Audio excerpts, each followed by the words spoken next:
Hi everyone, welcome back to the channel. I'm so happy to be back out on the golf course. This will be my first tutorial video in about a couple months now. Today I'm going to talk about chipping tempo.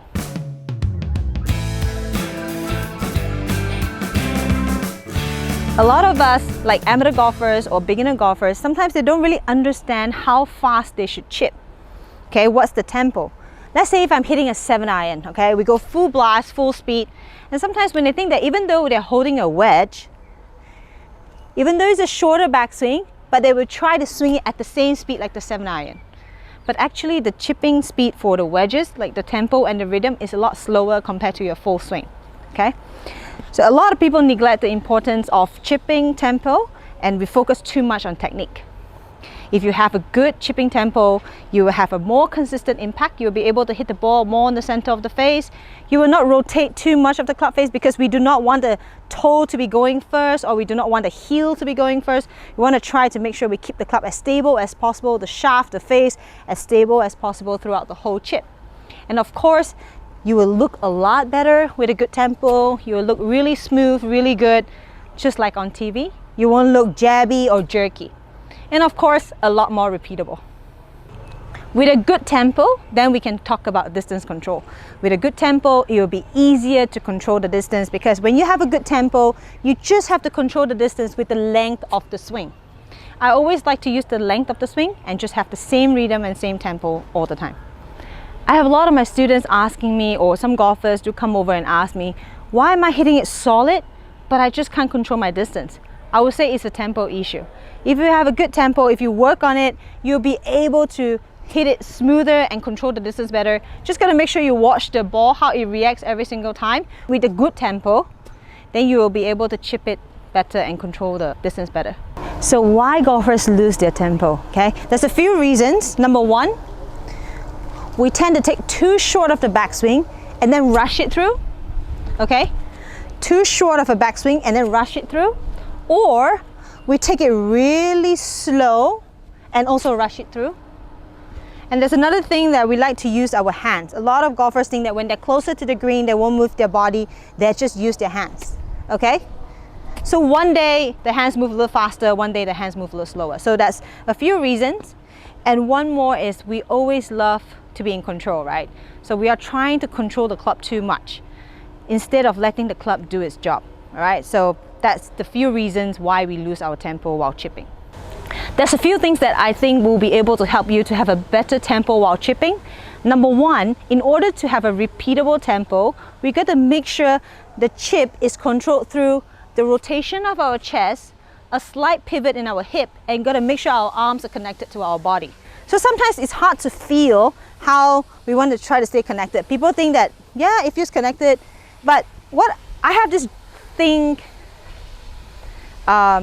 this is something that I do to feel like my arms are connected to my body. What I like to do is, I know some people like to use the towel drill where they put their towels under the armpit, but if you're on a golf course, it's quite hard to feel like that. You can't put the towel under your armpit. So what I do is I like to pull the shirt under my armpit, just pull it a little bit like that and try to squeeze it like this. Okay, so I'll pull the shirt a bit like that and just squeeze it. So I'll feel like there's some sort of pressure under my armpit, so I'll be able to feel like I'm trying to stay connected. Okay, so that's number one.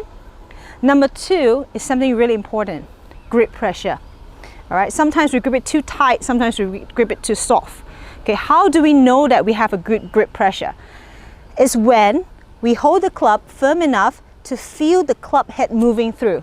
Okay, to feel the club head moving through. When we grip it too tight, we won't be able to feel the club face or club head because we have too much pressure up here and the club gets a bit too stiff and high chance you will duff or top the ball. Or we sometimes hold it, okay, today I feel like I'm going to hold it a bit looser, and then the club will start moving in your palms and that will cause some problem as well. So you're just going to make sure you find a grip pressure that is good enough to hold on to the club but feel the weight of the club head as well, okay? So grip pressure is number two. Number three will be a drill that you can work on when you're hitting balls. So I like to count in my head. For me, it's like about 2 to 1. So I'll go 1, 2, 3. So backswing, I'll go 1, 2, 3. 1, 2, 3. So that is my count, but everyone's count is different. You're just gonna find your count and make sure it's repeatable, okay? So go 1, 2, 3. So I'm gonna make a chip over here. 1, 2, 3. So it looks a lot smoother, it's not jerky, it's not stabby, and it's of course more repeatable. So for the fourth drill, it will be ball tossing, all right? So I'd like for you to get a few balls. I mentioned earlier why people lose their tempo. Some of us take it really short and try to rush it through, or just using our hands. Or some of us kind of take it a bit long and then decelerate. And that's why it's really hard to find your tempo, right? You won't do this when you toss the ball. So why you do it when you're chipping? So when I chip, when I have a target and I want to toss the ball to my target, I will make sure I bring my arms back enough and toss it to where I want to land the ball, right? Or where I want the ball to go. All right, I will make sure I turn or I drag my arms back good enough to provide a good momentum to toss the ball to where I want it to go.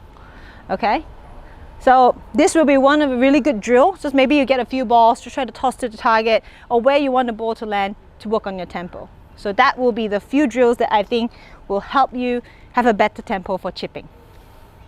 Okay guys, that's all I have for chipping tempo. I hope this video will be able to give you an idea on how to have a good tempo so you'll be able to control the distance better and of course getting more up and downs on the golf course, alright? Again, if you guys do have any idea or suggestions on what videos I should make, please feel free to leave me a comment, subscribe to my channel, and I'll see you guys again soon.